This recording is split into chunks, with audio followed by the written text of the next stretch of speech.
In Sanatana Dharma, funeral rites and death rituals are complex.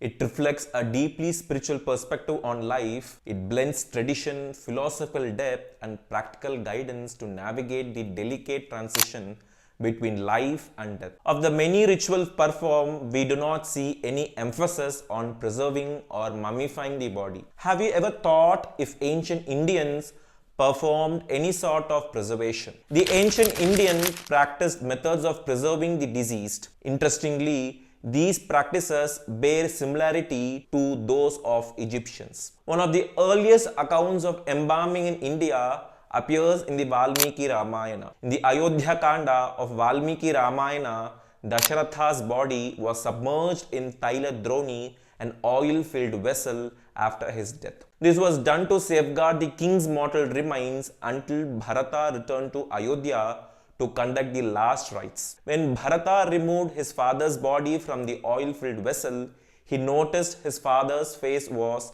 so fresh that it seems as if Dasharatha were asleep. Mind you, it took Bharata 7 days to return from Kaikeya Desha to Ayodhya. Until then, Dasharatha's body had remained submerged in the Tailadroni. This indicates that such a lifelike effect could not have been achieved without preserving the body in the oil. Bharata's dream further supports this idea.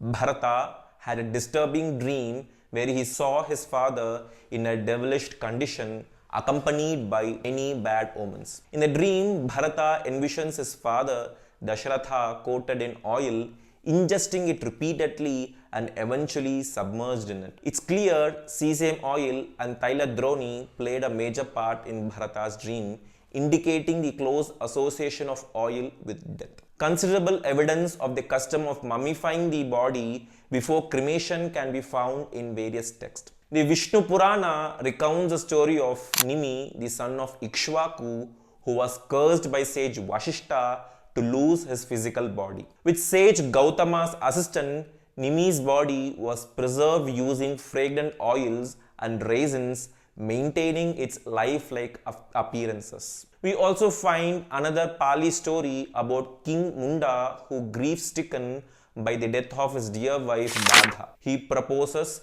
placing her body in an iron coffin filled with sesame oil and covered with an iron lid so that he could continue to see her. Modern science tells us that sesame oil is considered as one of the most stable natural oil, meaning it resists oxidization and rancidity when compared to other oils. This is due to its natural occurring antioxidants like sesamanol and sesamanolin, allowing it to be stored at room temperature for a relatively longer time without spoiling. Additionally, sesame oil also contains a special components called lignans and tocophenols, which have strong antioxidant properties. These antioxidants not only contribute to the oil's stability but also have potential to slow down the aging process in humans and biological system. This is also why sesame oil is used in making pickles. These scientific facts and the various stories suggest that our ancient Indian ancestors were aware of the potential of sesame oil, which is why it was used as method to preserve the dead bodies. One of the most interesting historical burials of which we have is that of Gautama Buddha. The account can be found in the Mahaparinivarana Sutra. Buddha, sensing his end nearing, he explains the ritual sequence called Sharira Puja, which needs to be followed when an enlightened person passes away, indirectly referring to his own funeral. The process involves wrapping the body in 500 successive alternative layers of new cloth and carded cotton wool. Then the body is placed in an iron coffin filled with oil and covered with an iron lid. Afterwards, the body is displayed for public veneration and ultimately it's cremated on a fire made with various kinds of fragrant woods. Like Dasharatha, Gautama Buddha was not immediately cremated. His body was dressed as mentioned in the Sharira Puja and was kept in oil for 7 days to prevent it from decaying until Mahakashyapa, his foremost disciple, could perform the last rites. The Kashi Kanda of the Skanda Purana provides a unique account involving a merchant called Dhananjaya who transports his mother's bones from Rameshwaram to Kashi. He washes the bones with Panchagavya and Panchamrita, then embalms them with Yakshakardhama, a fragrant paste made from camphor, musk, sandalwood and java pepper. The bones are wrapped in layer of muslin, silk, coarse cotton and cloth dyed from Manjishta and Nepal Kambala. Finally, they are covered in pure clay and placed in a copper coffin. Based on the elaborate embalming and wrapping procedures and use of a copper coffin, I think Dhananjaya should be carrying the dead body of his mother rather than her bones. I assume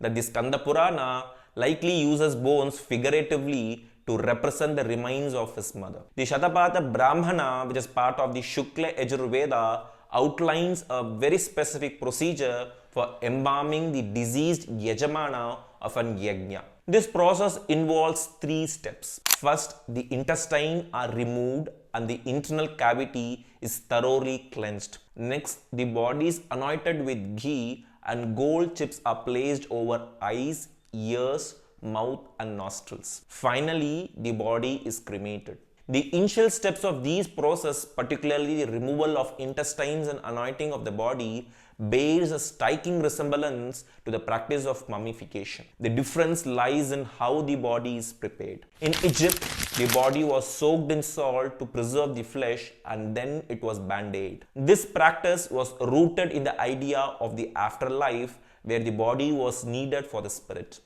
In India, the idea was that the body is perishable and only the soul is permanent, so there was no point in preserving the body. It is worth noting that various accounts mentioned so far describe embalming or mummification practices that focus on preserving the body for ritualistic purpose and temporary safekeeping before cremation. However, the purpose of these ancient embalming practices shifted significantly by the 3rd century CE. During the Gupta period, Indian medical systems advanced substantially compared to the previous periods. The need to enhance the knowledge of human anatomy was essential, and this required a robust embalming process to dissect the cadaver to gain an in-depth understanding of the human body. Understanding this requirement, Acharya Sushruta laid out the process for preserving the human dead bodies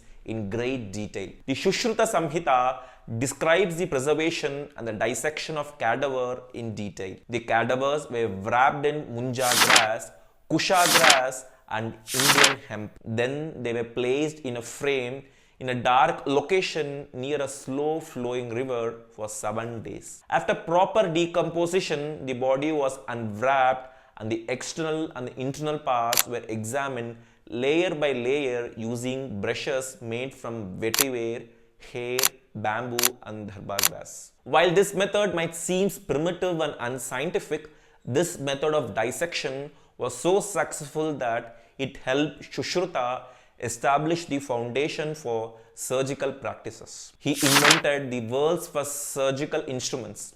His designs were characterized by the precision and practicality, which each instrument tailored for a specific task such as incision and suturing. Sushruta's instruments and strategies influenced later generations, serving as a model for surgical practices in various cultures and advancing the sphere of medicine. His techniques for cataract surgery, rhinoplasty and the treatment of fractures and wounds were superior to his times. Sushruta's teaching not only revolutionized medical practices in his time, but also influenced modern medicine. No wonder that is why he is referred to as the father of the surgeries. In ancient India, the preservation of dead bodies were intended to safeguard them before cremation. However, it took a unique trajectory when the practice of embalming evolved to understand the human anatomy, which made advancements in medical knowledge that contributed to the broader field of medicine. This fascinating evolution